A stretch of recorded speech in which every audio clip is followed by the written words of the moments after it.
Watch your mouth. If I have to take off these glasses, I'm gonna break them in your...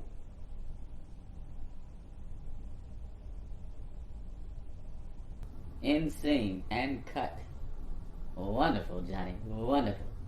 Stay lit, for life, get rich, roll the dice, snap pics, get likes, twerk it, all night, not a brick, but dope life, in a whip, slave like, ain't no script, blank play right, but this it, I know right, beats, I wrote that, me, she wrote back. What's up, everybody? I am your boy King Richard, aka the God of Rap, from Creative Minds Entertainment. That is KME, and special shout out to my partner in rhyme, J Queen the Goddess. Always wonderful, always thankful, always grateful.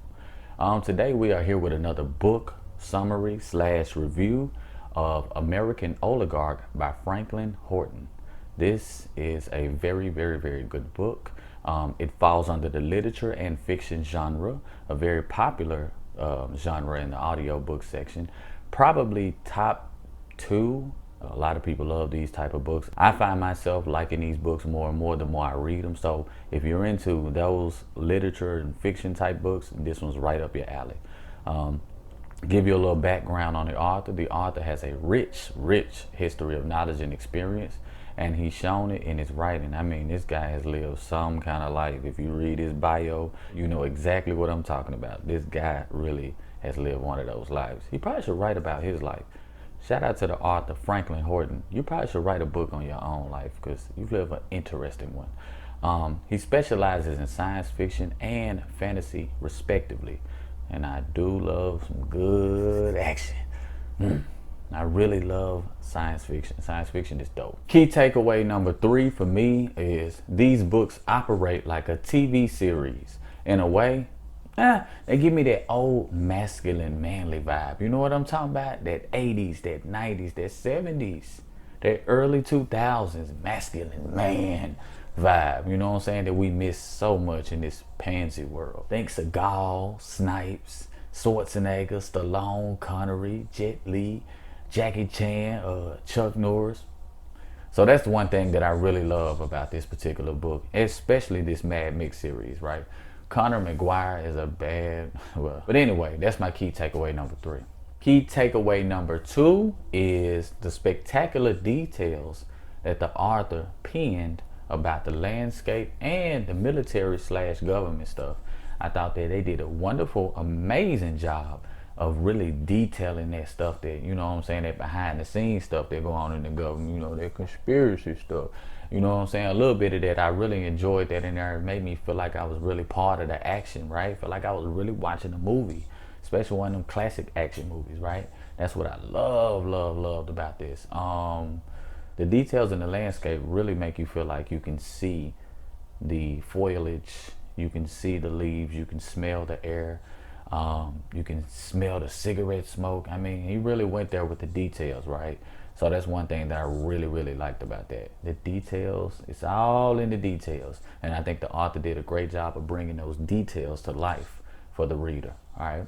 Key takeaway number 1. This kind of bleeds into my last takeaway, which is the author does an amazing, amazing job, as he does in every single one of these books in this series. He does an amazing job of bringing Conor McGuire alive. Bringing the action right to your face, you know what I'm saying? Right to your ears. Because anybody who knows, who's been listening to audiobooks or listening to readers for a while, a great reader or narrator can really bring a story alive. Make you feel like you're right there with them. Every detail just pierces you right through the heart, right? I just love that. And I think the narrator did an amazing job of doing that. Shout out to the narrator. You know, you did an amazing, amazing job. Too often narrators don't deliver the story as well as they could, which kind of kills it. But this one matches, the narrator matches the action of the writer. And that's something that we definitely need, because these are audiobooks. This is kin to back in the day when they would listen to radio, they would listen to sports on the radio instead of actually watching TV. I don't know if TV was invented back way back then. So they would listen to games on the radio, and the narrators of these times, they do a good job of mirroring that. So that's one thing that I loved about it. As always, that's my review / summary of American Oligarch. I think y'all should check it out. And if you do want to check it out, I have a direct link right in the description. So you can check that out. If you do not have an Audible account, you can sign up for one for free trial for 30 days and you can get to reading and doing your thing, checking out books. Thank you very much. Don't forget to like, subscribe, comment, whatever helps the channel grow, and I appreciate you, and I'll continue to bring you more. Bye. I'm gonna tell you this real quick story about Chuck Norris, right? So this one day I had this birthday party, right? And my parents wanted to do something extravagant for me, right? And they knew I wanted something real big because I was like turning, what, I think at the time I was turning 17. They knew I wanted something big, right?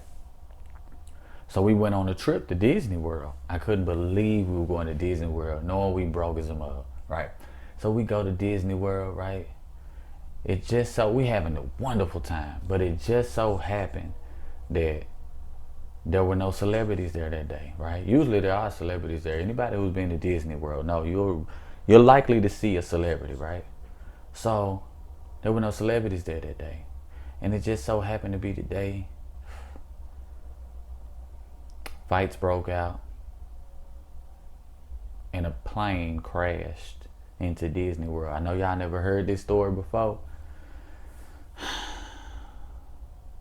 A plane actually never crashed in Disney World. Chuck Norris saved us. He saved us all.